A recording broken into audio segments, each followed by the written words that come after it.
पहिल्यांदा जो मी बाहेरच्या देशात गेलो, आफ्रिका देशात टांझानिया देशात मला जे निमंत्रण आलं होतं ते आलं होतं एका व्यक्तीला झोप येत नव्हती आणि तो तिथला सगळ्यात मोठा उद्योगपती, तिथला अंबानी समजा तुम्ही, म्हणजे त्याचा सगळ्यात मोठा पॅलेस तिथे, प्रेसिडेंट सुद्धा त्याच्या पॅलेसमध्ये त्याला भेटायला यायचं. त्या पॅलेसमध्ये मी गेलो, बघितल्यानंतर एकदम खूप मोठा पॅलेस, समोर समुद्र, प्रायव्हेट बीच, आणि त्या व्यक्तीचा त्रास होता त्याला असं झोपता येत नाहीये, म्हणजे बेडवर झोपू शकत नव्हता तो फक्त बसायचा गाडीमध्ये आणि रात्री तो गाडीमध्ये फिरायचा शहरामध्ये, आणि ती शहरामध्ये जेव्हा गाडी फिरायची तेव्हा तो अशी डुलक्या घ्यायचा, तीच त्याची झोप, आणि मग येऊन परत तो बसायचा घरी. त्यांनी सगळीकडे ट्रीटमेंट घेतल्या, अमेरिकापासून ते सगळीकडे जाऊन आला तो. त्यांना माझं नाव कळलं आणि मग त्यांनी मला निमंत्रण दिलं. माझं मी डायग्नोसिस केलं की नेमकं काय त्याला होतंय. मग त्याच्यावर वेगवेगळ्या प्रकारचे उपचार सुरू केले, ॲक्युपंक्चर उपचार सुरू केले, काही yoga, meditation, music therapy, sound healing, हे सगळं सुरू केलं त्यांना. काही शियात्सू सारखे प्राणशक्ती रिलीज करायच्या ट्रीटमेंट्स, आणि योग्य डायग्नोसिस आणि योग्य ट्रीटमेंटमुळे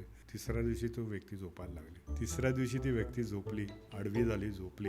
सकाळी जर माझे कोणी आभार मानले असतील, ड्रायव्हर. अच्छा, ड्रायव्हरने रात्रभर त्याचा ड्युटी वाचली का? त्याचं दिवसा पण ड्युटी, रात्र पण ड्युटी. म्हणजे विचार करा तो किती वर्ष तो त्रासलेला होता ड्रायव्हर. खलिफा त्याचं नाव. आणि मला म्हणाला थँक्यू डॉक्टर, थँक्यू. शांतपणे मी पण आता झोपू शकतो.